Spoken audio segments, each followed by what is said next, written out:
Hey everybody, and welcome to another episode of Cinema Heroes. I'm Justin Speck. I'm Jay Stu. And today we're talking about Jurassic World, released in 2015, directed by Colin Trevorrow, written by Rick Jaffa and Amanda Silver, and Derek Connolly and Colin Trevorrow, from a story by Rick Jaffa and Amanda Silver, and starring Chris Pratt, Bryce Dallas Howard, Vincent D'Onofrio, I gotta pull up the cast list here, Irfan Khan, Nick Robinson, Ty Simpkins, Jake Johnson, Omar Sy, and B.D. Wong. B.D. Wong being the only original cast member, I guess you could say, from Jurassic Park to show up in this film, which I thought it was cool. When seeing the movie the first time, I thought that, seeing Henry was kind of neat. Yeah. So this is the fourth film of the Jurassic Park franchise.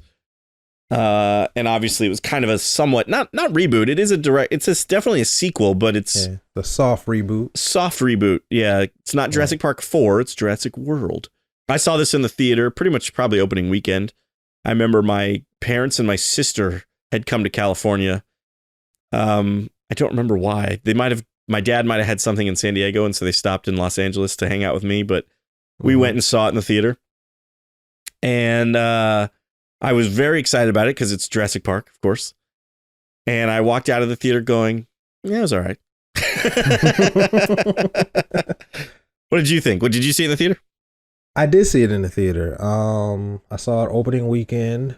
I remember having very low expectations. I was like, it's not going to be nearly as good as Part 1 as the OG, because this movie, before it came out, they said that it completely ignores 2 and 3 and just goes directly off of the first movie. Okay.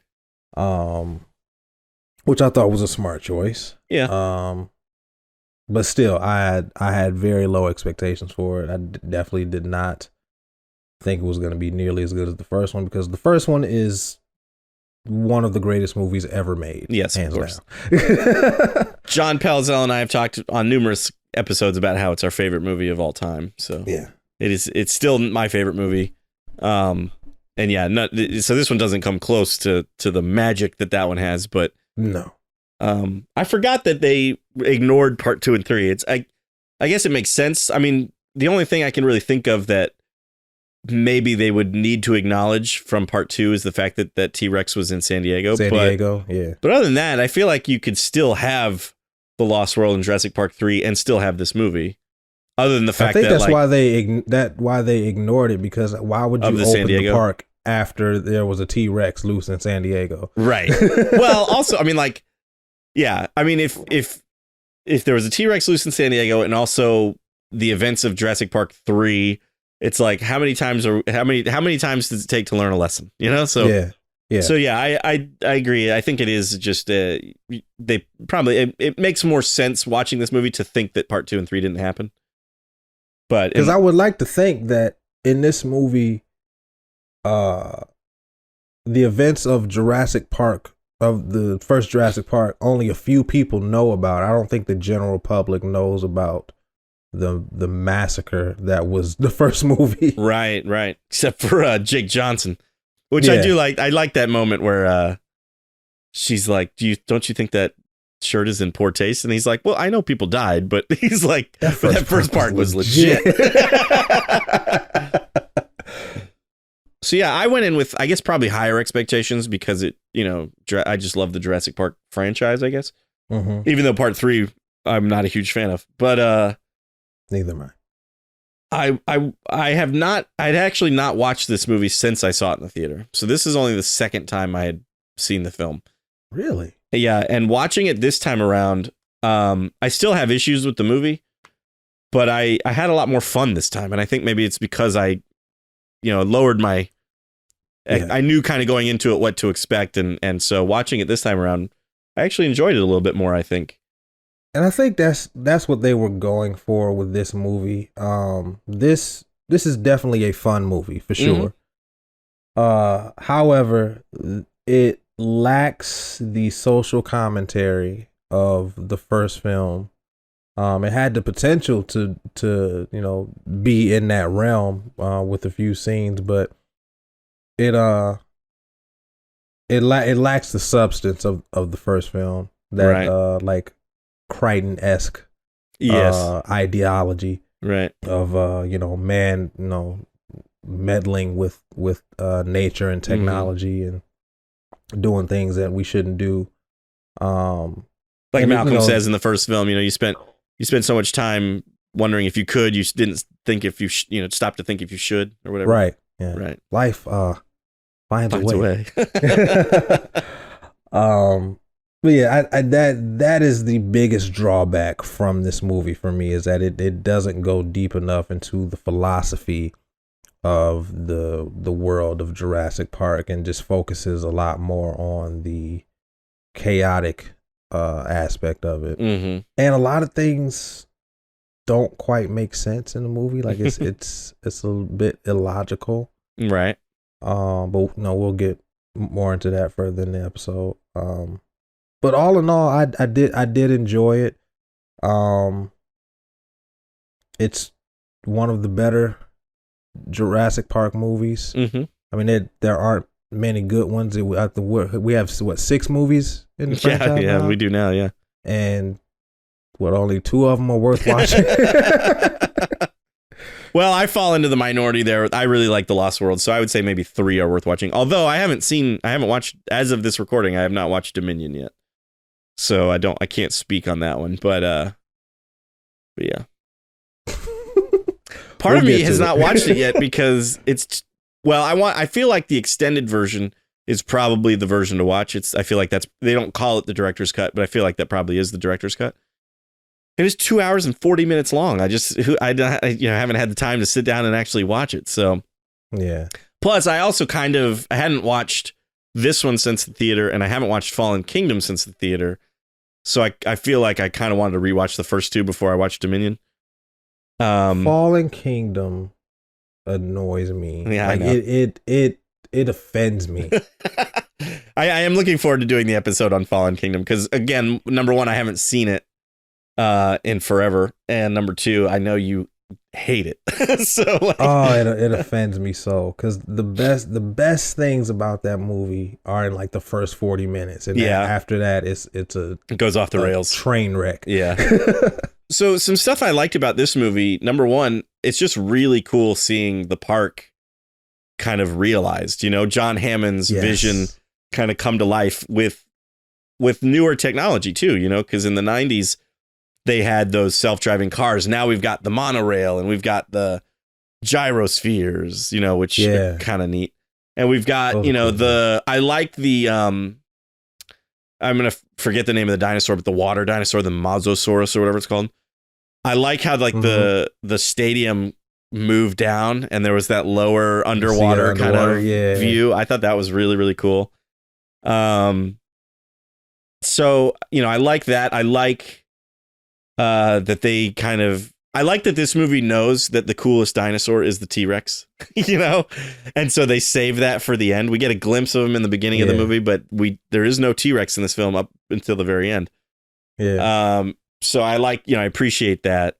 I like most of the actors in the movie. Some of the, like you said, some of the choices are kind of illogical. Some of the kid characters, I understand. I guess Jurassic Park always needs children in it or something to make it a little bit more dangerous or something, or to have people to rescue. But the teenager especially just feels very one-dimensional to me. All he cares. I mean, he's got a girlfriend who loves him. She says, "I love you." And he's like, "Okay, bye." And he's still like trying to flirt with other girls during the park. And he's just, there is no character there for me, really. Yeah, he's not great. Very one-dimensional. I don't really care for Ty Simpkins' character either. Right. I feel like, I don't know if it was the casting or the direction, because I like Ty Simpkins. Yeah. I feel like he's playing a lot younger than he is. I agree. And it bothers me. It's like, why are you're quite whiny. To be, he looks as if he's like 12. Yeah. Like you're quite whiny to be 12. Yeah. I agree. I think they got like a 12-year-old to play a 7 or 8-year-old. That's kind of what it felt like to me. And because I agree, like I understand it doesn't bother me that he's upset that his parents are divorcing and stuff, but like he is very whiny. He's there's another moment where I don't know, he definitely seems like he's playing younger than he is. Yeah. It also drove me crazy watching this movie because I was like, I know this kid from somewhere, and I had to look it up and realized it was Iron Man 3. Yeah. The first thing I saw him in was Insidious. And then nice. Iron Man Forgot 3. he was in that. Yeah. I haven't seen Insidious in a while either. That's one of my favorite scary movies. I watch that often. Yeah, that's a good one. Oh, Jurassic World is a Christmas movie. I thought the same thing in the very beginning when we hear the Christmas music at the airport or something. I forget where we hear it, but yeah. I thought the same thing. I thought, oh, this is a Christmas movie. All right. Yeah, it is a Christmas movie. I don't care what you guys say. Argue with your mama. It's a Christmas movie. One day we'll have to kind of figure out the criteria for a Christmas movie. Is it any movie that takes place during Christmas? Or does it have to have some sort of Christmas theme? Batman Returns is a Christmas movie. Batman Returns. See, there's movies I watch like every Christmas pretty much. Batman Returns is one of them. Die Hard is one of them, obviously. Edward Scissorhands is a Christmas movie. I would watch that during Christmas time. And now I'm going to have to start adding Jurassic World to the list, I guess. Absolutely. Absolutely.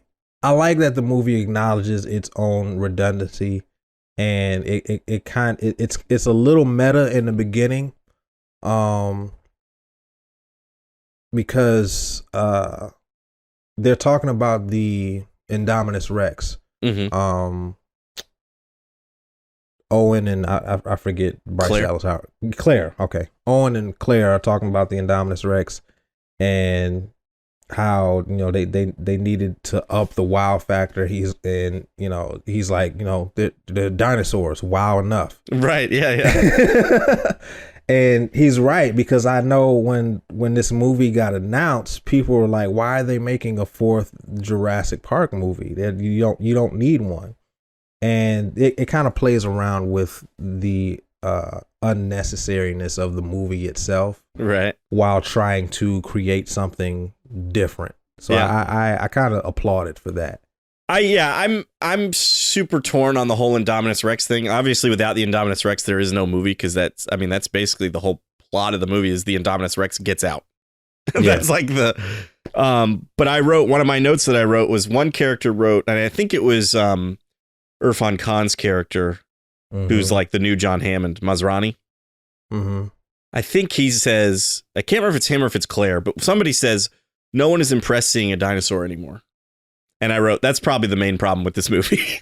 Yep. And I do like how Owen does later say, it's a dinosaur, wow enough, because that's how I feel like.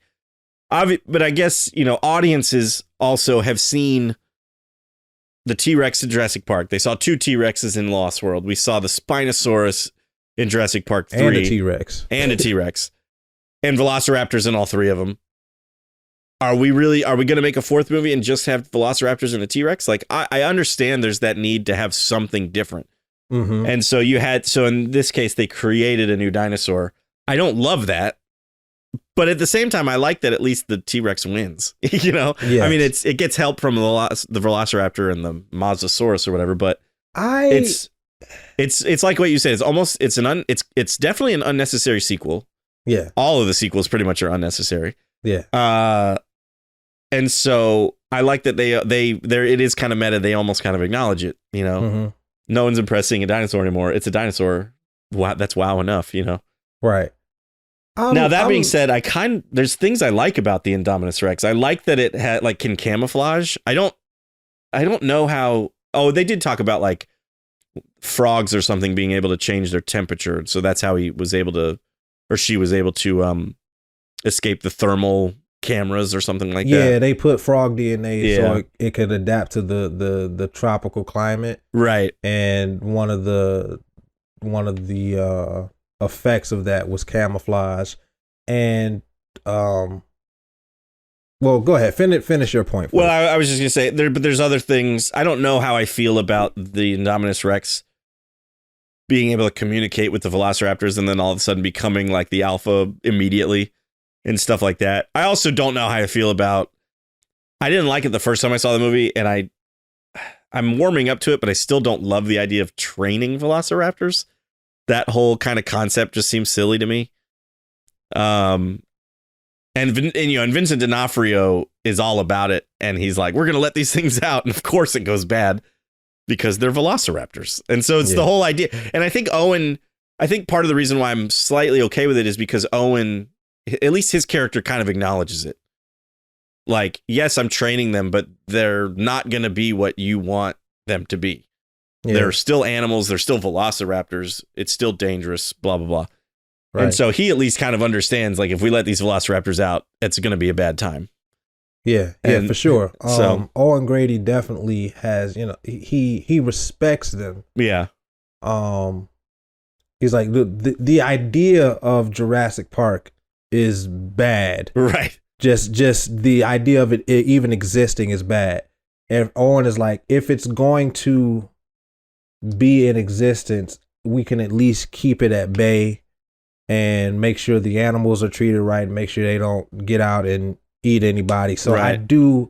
From that perspective, I do like the idea of training velociraptors just so they can keep it controlled. Right. Because like I said, the idea is bad anyway. Right.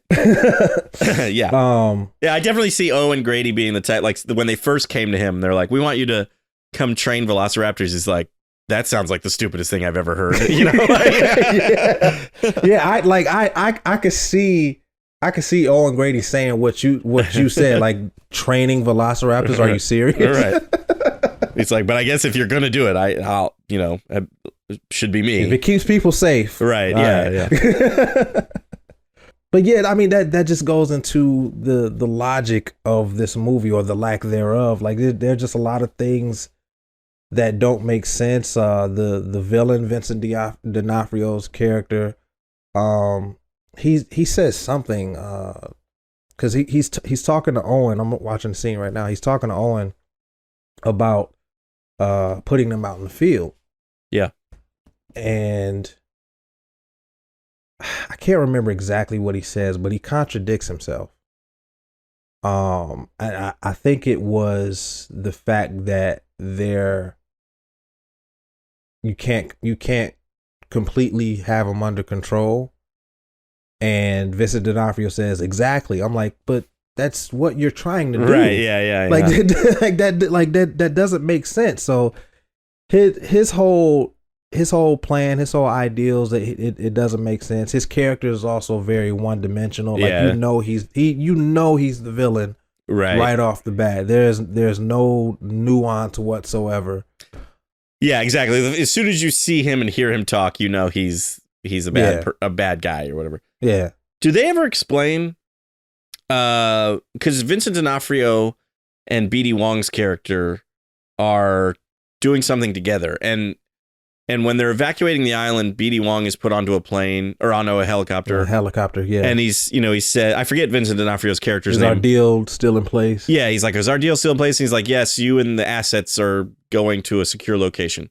But was that deal ever talked about? Or is that something they kind of were setting up for a sequel? And I think they were setting it up for a sequel. What I think the deal was is that we're going to pay you a stupid amount of money to engineer more dinosaurs. Because that's right. Yeah, because Vincent D'Onofrio no matter what talks happens with Jurassic World, whether it's a success or a failure, you're going to make more dinosaurs because people are going to pay out the wazoo for these creatures. That's right. Because Vincent D'Onofrio does talk about more Indominus Rex, a fraction of the size, lethal killers out in the, being able to get through military technology and stuff like that. Right. So I think you're right. I think that was what the plan was. They were going to create more smaller Indominus Rexes for military use.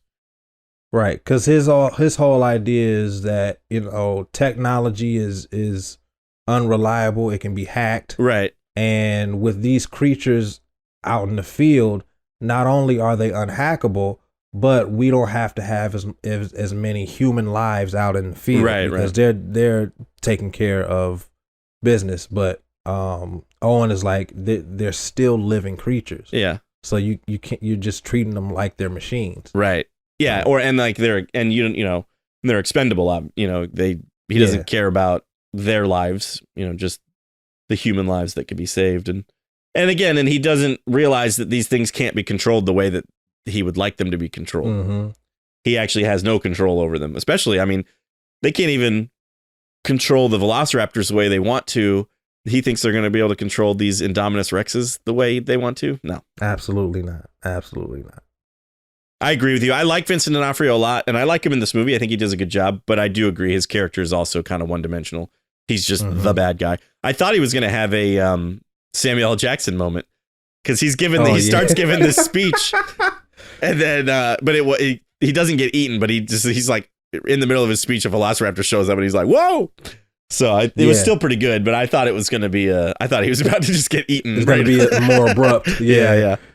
So when the Indominus Rex gets out, and they're trying to keep it under control, and the park's still open and everything. Yeah, the park's still open, but Dr. Wu is talking with Masrani. Is that his name? Yeah, the new Hammond, basically. Yeah, the new Hammond, which I really like his character. I like his character too. Yeah, because he genuinely cares about the well-being of everyone involved and not just the money. He wants everyone to have a good time. Right. And at first he does, like, because when Owen says you're going after this thing with non-lethals, I think he says, there's $26 million in this asset. We'd like to, keep it alive if we can.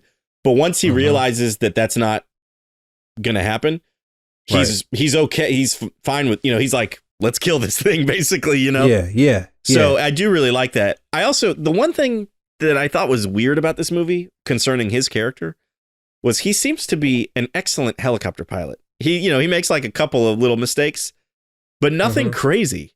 There's a joke that, in my opinion, that does not work. And I wonder if there was a scene that was cut out or something. But like when he first picks up Claire, he's flying the helicopter and he's got his like helicopter instructor there. But the helicopter instructor seems totally calm, totally cool the whole flight. As soon as they land, the helicopter instructor goes to the bushes and throws up. And Claire goes, are you all right? Is he all right? And Masrani's like, he's fine. And so I was like, it just was a weird joke that I didn't understand because his flight was fine.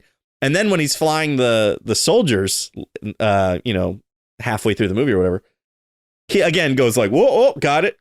But he's flying A-okay up until he gets hit by like pterodactyls or something. No, I agree. Now that you pointed that out, I never really noticed that joke. Yeah. But now that you brought it up, I do remember it. But that does feel like a scene is missing. Yeah, something's missing because there. he hadn't had the trainer had no reason to puke. He was fine. Right. And like I said, the whole time we see him, he's calm and everything, you know. And even when they hit like a little turbulence or whatever it is in the helicopter, and Masrani's like, I got it, I'm good. The pilot, the instructor is still stone faced. He's like, yeah, no problem. And then all of a sudden he's throwing up. You're just like, what? So yeah, something's missing there. I think it was kind of a weird joke. Yeah, but I agree. I like his character a lot. I like that he's also not really all that concerned about profits. Like I feel like he probably actually is. But when we first meet him, he talks about how Hammond said, "Spare no expense." He doesn't care about how the park is doing revenue wise. He wants to know if everybody's having fun and are the dinosaurs well and stuff like that. And I think that's really cool. I thought his character actually did seem. I liked his character. And I was sad to see him. Sad to see his demise. Yeah. Also, the actor obviously he cares about money, but it's not the priority. The priority is, are people having fun and are the dinosaurs safe? Right. Which is cool. I like that about him. Also, I like that because Hammond, it seems very true to the character that Hammond did not learn his lesson, because in the Lost World, he did not learn his lesson. He was still trying to save dinosaurs to the point where they could open up a new park or something. And so even if you ignore the Lost World in Jurassic Park 3, I like that in this film, Hammond has passed away, but he still wanted to see the park become a reality, and so that just felt true to the John Hammond character. Well, I thought in The Lost World, wasn't he just like the second island was like a sanctuary, right? He was just that's where they bred most of the. That's where they like bred most of the, or raised most of the dinosaurs, and then moved them over to the other island. Yeah, when they got like of age and stuff. Yeah, right. I thought it was I forget his name, but he was working with InGen. I thought they wanted to continue Jurassic Park. Well, they were working for Hammond. No, they weren't working for Hammond. Well, they took it from Hammond. I think right. They kind of somehow lawyered the park away from Hammond. But they didn't want to build it on an island. They wanted to build it in San Diego. They wanted to bring the park to the people rather than having people have to fly out to an island. But I do think there's the conversation that Malcolm has with Hammond in the beginning. I feel like it makes it seem like Hammond still like wanted his vision of the park to still be a thing. Huh. And because he says at one point to Malcolm, you know, I've learned from my mistakes. You know, I won't be making the same mistakes. And Malcolm says, no, you're making all new ones. Making all new ones. So I think there was something about, you're right, the park does get taken away from Hammond, but I do think Hammond was still wanting to see Jurassic Park become a thing. Just not the way they wanted to watch do it again. Yeah, I have to watch that again because I could have sworn that I don't remember him having an intention of reopening, or it never opened in the first place, but opening up Jurassic Park still. I think from what I remember, he just wanted to just keep the dinosaurs from being keep the dinosaurs alive and contained on that island. And maybe I'm misremembering, while also still observing them. Right. And I could see that too. I could see him just not wanting, you know, just letting the dinosaurs be free on that island without human interference and stuff. Yeah. But for some reason, I feel like there was more to it, but I could be misremembering myself. Maybe we both need to rewatch The Lost World, or at least the opening scenes. I also like there's a shot somewhere in the park where it's like the Hammond blah blah blah center. You know, it's like they dedicated a part of the building or a section of the park to him, which I thought was cool. Yeah. But yeah, going back to what I was saying about Henry Wu, he was talking with Ms. Ronnie, and that conversation didn't make sense because he's scolding Ms. Ronnie for basically making Dr. Wu make the dinosaurs. I'm like, but you had a choice. Right. Like, you didn't have to do it. You could have quit. Right. Yeah, that's true.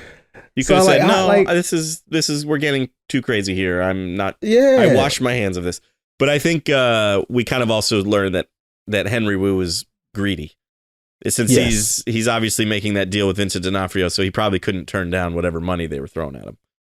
He decided to trade in his morals, I guess, for cash. Yeah, and he doesn't learn his lesson until further along in the movies. I wonder when Henry Wu first got off the first island, or the first movie, when he evacuated. Did he get out before everything went crazy? Because otherwise, why would you ever want to be a part of it? I mean, obviously he's a scientist and he likes so. Yeah. He was part of the first evacuation wave or whatever from Jurassic Park. Back when like when Nedry's trying to get to the boat, you know, before the T-Rex breaks out and all that stuff. That's probably when Wu got off. Yeah. I also do like that this movie takes place on that island. So like there's the old park that's kind of, you know, it's separated but quarantined off. Yeah, there's and I also like that they mentioned that the gates that the monorail goes through are the original gates that they like reconfigured to be, you know, it's part of the old park, which was cool. I've got the movie on, and I didn't notice this when I watched it yesterday, but there was a really quick shot of some Jurassic World merch, and there was Jurassic World Peeps, and I was like, I want those. You like Peeps? I love Peeps, man. I'm sorry. I know. I'm apparently the only one in the world, because everybody I've talked to, I mean, I know there's obviously other people like Peeps because they wouldn't be in business, but everybody I've talked to, like all my friends, people I work with, nobody likes Peeps except me. Because they're horrid. No, they're good. They're marshmallow deliciousness. Anyway. And I want T-Rex Peeps. Well, we'd love to know what you think about Peeps. Apparently this podcast is over. Stu refuses to record with me from now on because I like Peeps. Send your Peeps to P.O. Box. No, I'm just kidding. How do you feel about Jake Johnson's character, like in the control room? I like Jake Johnson's character. I kind of wish he was in more of the movie. Yeah. I like his character too. And I like that he also, when he's talking about how the first park was legit, he was like, they were just dinosaurs, man. He was like, that's all you needed. It's just dinosaurs. Yeah. And Jake Johnson is us. Right, exactly. He's the representation of the original movie fans. Yes. I like his character too, and I like the joke where he's like, somebody's got to stay behind, and then he goes in for the kiss, and she's like, whoa, I've got a boyfriend. He's like, oh, it's kind of, you could see that joke coming, but at the same time, I like the way he plays it off, and he just stands there and he's like, all right, bye. When she leaves and stuff. Right. It's pretty good. So yeah, I like his character too. How do you feel about the look of the Indominus Rex? I like it. It's obviously it's T-Rex.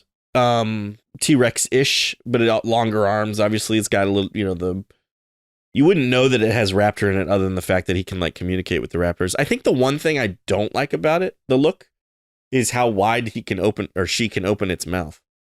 Like it almost opens too far. It almost seems kind of, I mean, maybe that's part of that's the raptorness of it. Yeah, maybe it is. Yeah.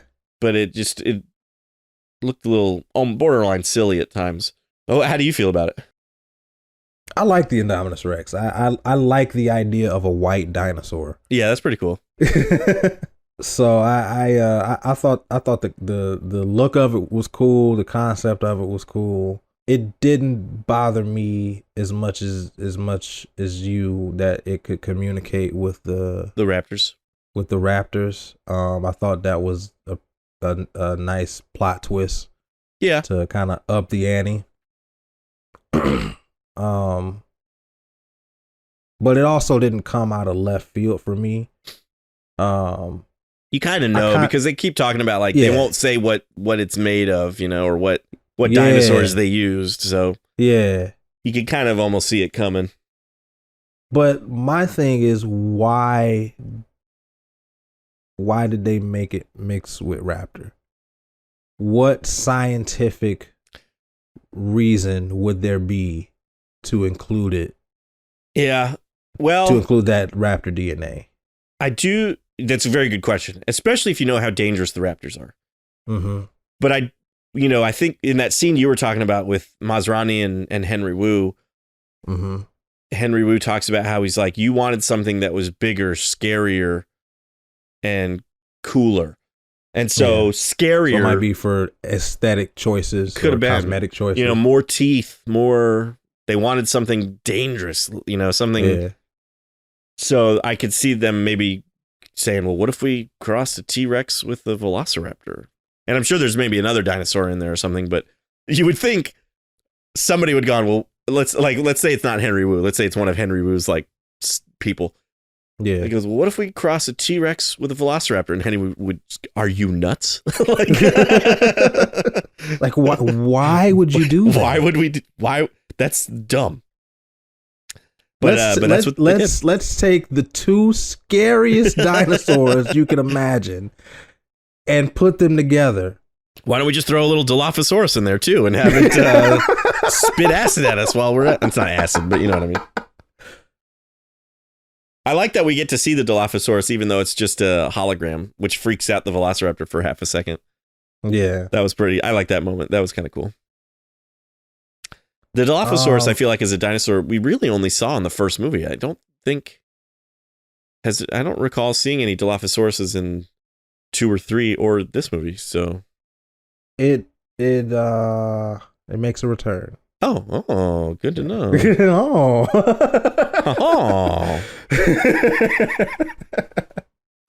One of the logic problems with this film, I don't know if it's a logic problem or if it's just, something that is just anyway, the kid, he talks about how he failed his driver's test. He was like, didn't you fail your testing? It's just the driving part, but he can drive a stick shift flawlessly. Which is extremely hard to do. Right, exactly. And like no 16-year-old, I think, I mean, maybe there's some out there who know how to drive a stick shift, but like most 16-year-olds out there don't know how to drive a stick shift. No. And yet this kid, no problem, even though he failed his driver's test. I thought that was kind of ridiculous. I also, another part that I find hard to believe was when Claire and Owen find the other Jeep. And they're trying to figure out how to get it started. And then the Indominus Rex shows up and they're hiding in front of the Jeep. The Indominus Rex puts its face. What? I mean, like, I just was like, he sees them. Like, there's no way. No way he does not see them. And I guess that's why he ended up coming through through the ceiling. But it just, I was like, how does he not? Yeah. Because I felt like they were playing it as if he could not see them. Maybe he could smell them. But the way the shot was and everything, it was like his eye sees them. Yes, yeah, I 100% agree. Okay. How do you feel about the use of CGI in this movie? So, today's day and age, I'm not surprised that it's mostly CGI. I will say the CGI is pretty good in this movie. A lot of all the dinosaurs, I think, look pretty good. There's not like, I can't really think of a moment where I was like, that looked fake or whatever, I mean, you, for the most part, you can always tell that it's CGI. Yes, but yeah. There are very few animatronics in this film. I think when the velociraptors are kind of in those weird muzzles, I think those are animatronic. Those are CGI. Are they really? Yeah. Well, that's pretty good CGI then. Because I thought it was... I thought they'd like just built the head of a velociraptor and it was like animatronic because the way the kind of cheeks blow out and stuff looked very animatronic-ish to me. But like the use of CGI, especially like the Indominus Rex fighting the T-Rex at the end, almost kind of goes into like Transformers CGI, which is like just nothing but CGI. Yeah, everything is fake in that scene. Right, exactly. But it's okay. I mean, like that's just how movies are now, especially if you got to go bigger than the predecessor. Yeah. It's hard to do. I mean, I would have liked to have seen maybe a little bit more animatronic stuff and like, make the T-Rex head animatronic kind of like they did in the first movie, but yeah. And I think that's a studio thing because it's a money thing. I think, yeah, it's definitely a money thing because I think the people that work on these movies, especially if you really care about the movie and you want it to be the best it could be, they wouldn't mind putting in the labor to make a 100-foot T-Rex because it's gonna look cool on screen, right? But I think, just these studios now, they just don't want to spend the money on making it. Right. Back in 93, they didn't really have a choice. Once. Yeah. Right. Back in 93, they didn't have a choice because CGI was so brand new. And I don't even think they were gonna do stop motion. Right. Yep. Which I'm so glad that they didn't. I'm glad they didn't do that either. I think it would have. Yeah. I mean, stop motion has gotten really great. Like stop motion animated movies look great, but stop motion in a live action film always looks fake. And it was gonna look ridiculous. I forget what show it was or what movie it was, but it was like from the 60s or 70s. It looked awful. Well, like Jason Clash and the of Argonauts. Titans. That's what Clash of Titans. Yeah. Ray Harryhausen, he was like kind of the pioneer of that type of stuff. And that's what it would have kind of looked like. There's a special feature on Jurassic Park where they show like the kitchen scene basically with the stop motion velociraptors, which is how they were going to do that. And it looks kind of like those old Christmas specials with Rudolph and like Rudolph and Frosty. It just has that kind of feeling to it, and it just wouldn't have been nearly as good. Yeah. And so the first movie, they did animatronic with CGI because CGI was new, and they wanted it to look as real as possible. CGI now has gotten so good that, and it's crazy to me that CGI is less expensive than building an animatronic, but I guess because it takes less time, it takes less people, perhaps, whereas, building a 100-foot T-Rex requires not only the labor, but also just the materials and everything. So as much as I would like to see animatronic, I understand why they don't do it. I think it's a shame, and especially for Jurassic World, for the movie that's a sequel to the movie that kind of almost started the CGI thing, to not let them use some animatronics in there, I just feel like is a bit of a shame. But I understand it. And like I said, the CGI is pretty darn good in this movie, so. No, it is. It's just like, like you said, it's a shame that the sequel to one of the greatest spectacle movies ever made, just it doesn't quite do it. And I think that had I been a studio executive and and I was the one to green light this movie, I would have said that's a no-brainer. That's non-negotiable. The do as many animatronics as you can. Yeah, exactly. Yeah, I agree. And obviously, we're not the ones signing checks at Universal, but if we had been, I would have said the same thing. I would have said, "Spare no expense." Right? Yeah, exactly. I would have been John Hammond. Like, spare no expense. And it would have ended up being like the most expensive movie of all time. Right. I do wish we could have seen a little bit more animatronic, but yeah, it's just how it is nowadays, And Colin Trevorrow probably didn't have enough. I don't know if he would have enough pull even now, because I think before this movie, he'd only made like one feature length film, and it was called Safety Not Guaranteed, which probably had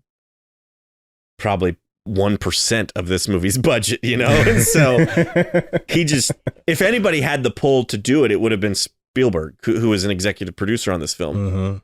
And it would have been nice maybe to have Spielberg say, we should use some animatronics in this. We should bring back Stan Winston's, I know Stan Winston has passed away, but bring back his team to make some animatronics for this film.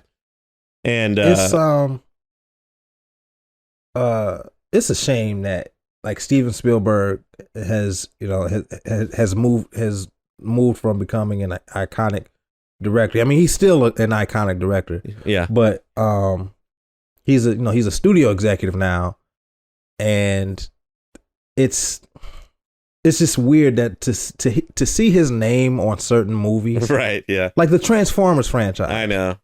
It's like you said okay to that? Right. And don't get, I'm not a Transformers movie hater. I like those movies for what they are. Yeah. They are nothing like the 80s cartoon. Right. And I've accepted that. Sure. And just watched them as just alien invasion movies. Right. And I'm okay with how they are. I'm okay with most of them. I'm okay. I'm okay with about half of them. Right. Yeah. There you go. 2.5 out of 5. No, I agree. I mean, I'm excited.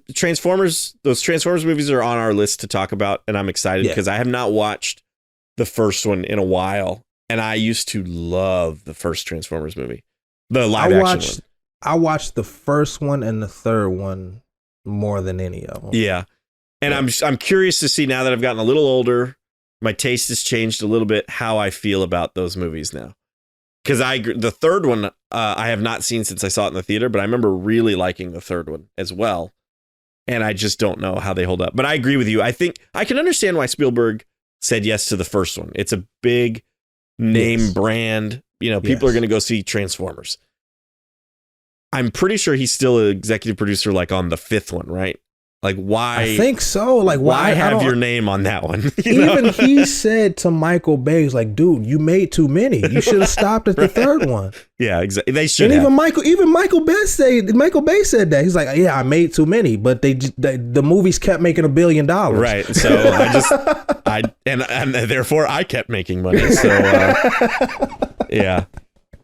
And that's kind of the thing with this. Colin Trevorrow even said there really shouldn't have been any sequels to Jurassic Park. Like, it's not at all. It's just a story that doesn't really warrant any sequels, I guess you could say.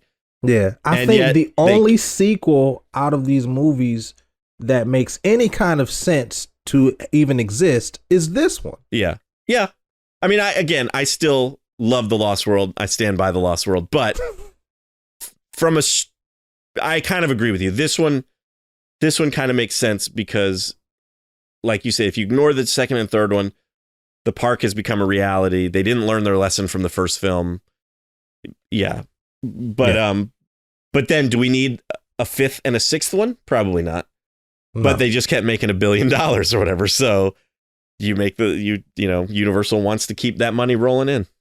This movie, I don't remember having an issue with it when I saw it in the theater, but I'm also a guy and didn't really think about it. But this movie got criticized for the scene when Claire lets the T-Rex out, and it's like a slow motion scene of her running, and she's wearing high heels. People apparently just thought that was ridiculous. That she would have taken her high heels off a long time ago and ran in barefoot, I guess. I mean, they didn't have.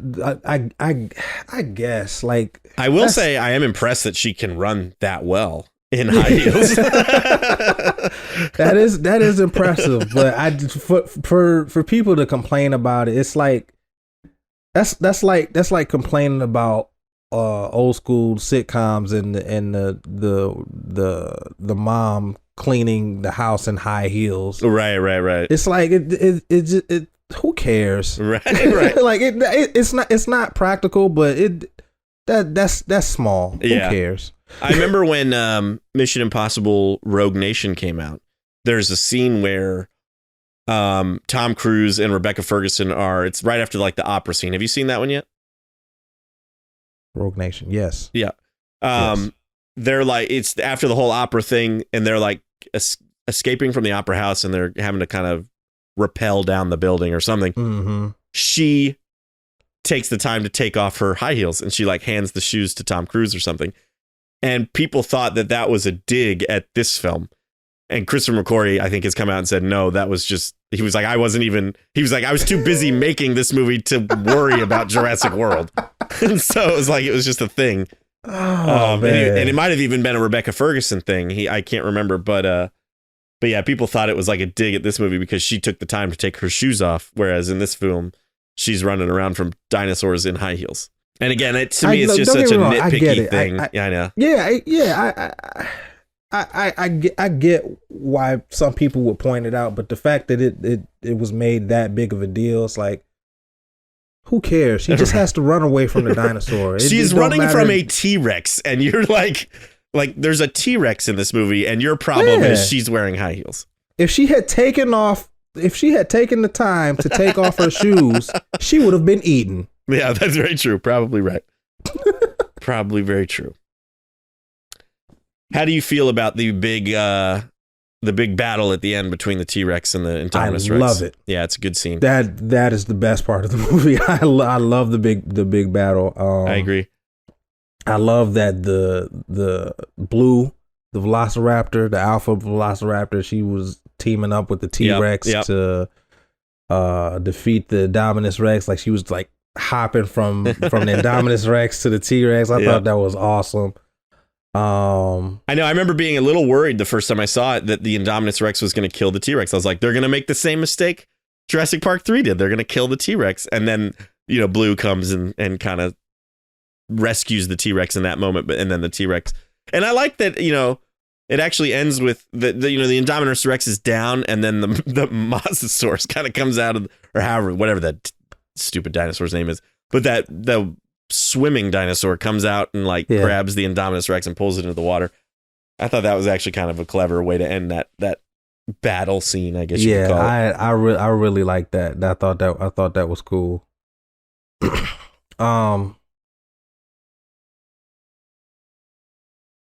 What else is there left to talk about?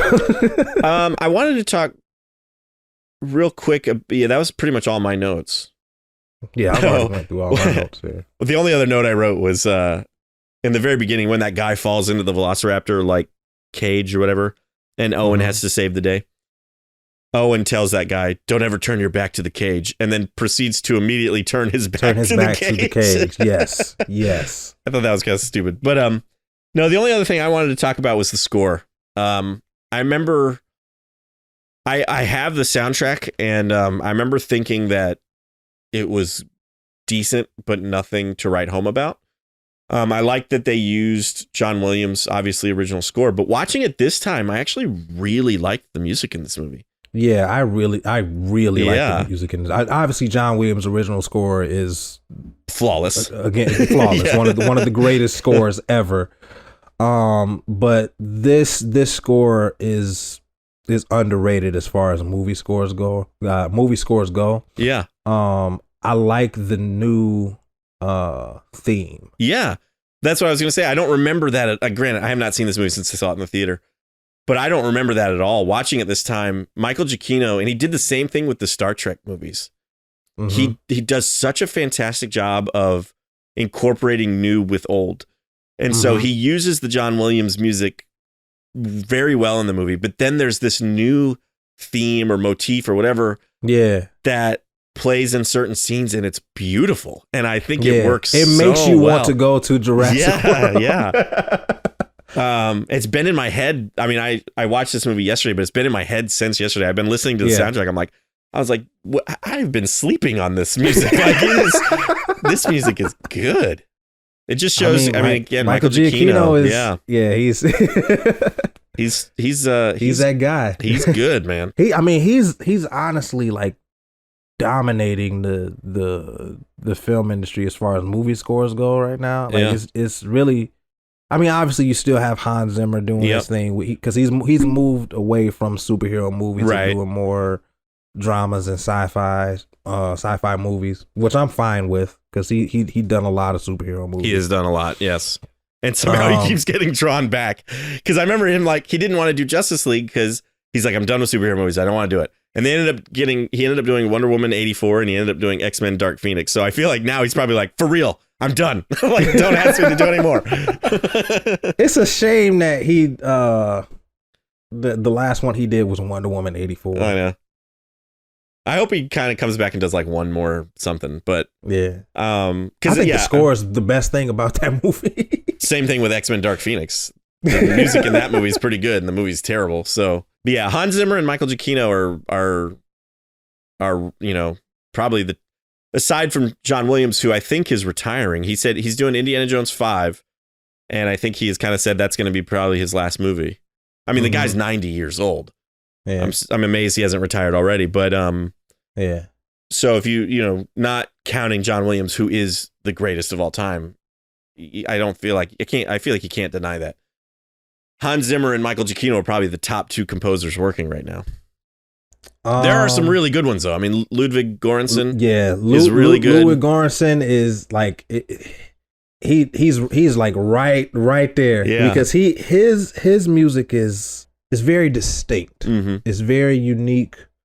And he incorporates a lot of contemporary sounds in his scores, and it gives it, I won't say a otherworldly feel, but it gives it kind of a futuristic feel. Because I find myself listening to him a lot, especially like the Tenet score, like that. That is one of the most unique scores I've ever heard. Yeah, nothing sounds like the Tenet score. Right. And lately, I've been listening to Black Panther: Wakanda Forever, which is fantastic. I have not listened. I haven't listened to the whole score for Wakanda Forever because I haven't seen the movie yet. But I did kind of look at iTunes and saw what the most popular song was, which I believe is just called Wakanda Forever. And I went ahead as it should be because man. And I bought that one, and it's not a very long track. It's only 2.5 minutes or something, but it is really good. It is really good. But like when you see it in context, yeah. For me, it made me want to run laps. Just energized you, yeah. Yeah. That's how the not to go back to Transformers, but that's how Steve Jablonsky's score for Transformers was for me. Like that the Transformers theme, it's called Arrival to Earth. That movie, I used to listen to that at the gym because that movie just like made me, just energized. That's how I am with Tom Hulkenborg, Zack Snyder's Justice League. Yes. When I listen to A Hunter Gathers, and when it gets to the part where Batman or Bruce Wayne, when he's on the mountain looking for Aquaman, bro, I feel like I'm on fire. That's awesome, dude. That's great. I think another composer that we'll see more of, and I think is especially now that she's won an Oscar. And I can't remember her last name, and I probably wouldn't pronounce it right anyway, but Hildur Guadaltier. Yeah, thank you. Yeah. She did Joker, and she won the Oscar for it. She did Tar, which is a movie I saw recently. And that movie is about a conductor, and it's all about, classical music and everything. But I think she will probably do more films, and I'm sure her scores are just going to be awesome. I think she's done a fantastic job so far. But anyway, Michael Giacchino, this movie did a great job, I think. Yeah, for sure. All right, Stu, well, I'm curious. I'm curious what you would rate this movie. Like we said before, it's a fun movie. A lot of it doesn't make sense, but I can forgive some of it. They weren't trying to make an over philosophical social commentary on human beings and nature, and I get that, but that is part of what makes Jurassic Park so great. Yes. So it is a shame that they didn't lean more into that. And it's also a shame that they didn't use more practical effects as far as the dinosaurs. That being said, I still had a really good time watching this movie. Yeah. The Indominus Rex, in my opinion, is awesome. I love the third act, and this, other than Peter Quill, this is one of my favorite Chris Pratt roles. Yeah. He feels a little Indiana Jones like. Yeah.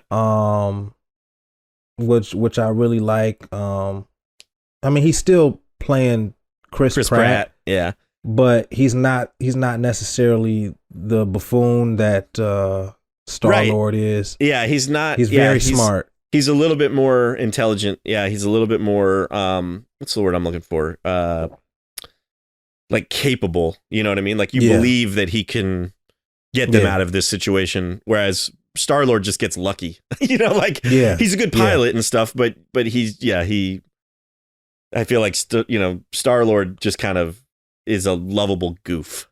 Yes, I agree. And there's a little bit of Owen has those quips and stuff, but he seems like he's actually capable is not the word I'm looking for, but he's got he's able to do the things that he says he can do and stuff. I know what word you're trying to think, and I can't think of it either. But yeah, I'm gonna give this 3.5 Indominus Rex footsteps. Wow, that's actually a little lower than I was expecting. I thought you were going to say 4, and now I'm second guessing my score. Don't second guess your score because of mine. Well, I know. Here's the thing. I gave The Lost World 4 stars, which you have never let me forget. And so I almost feel like if I give this movie less, I mean, I still do think, and this is, and I know many people think I'm wrong, including you and John, but I still think The Lost World is still my favorite Jurassic Park sequel, but this one is a close second. And like I said, I have not seen it since I saw it in the theater, so I honestly didn't remember it being as good as it was. And I had a lot of fun watching it. So I think there are some logic problems. And like I said, the kids are a little one-dimensional. Vincent D'Onofrio is a little one-dimensional. Yeah, I don't know. I was going to give it 4, which is what I gave Lost World, but I think I'm going to give it, I think I'm going to be with you and give it 3.5. Dilophosaurus holograms. I don't know. I couldn't think of anything else. There are 2 things I forgot to mention that I wanted to talk about. Very quick, nothing, no deep dive here. But I like that there's the little baby Triceratops petting zoo portion of the park.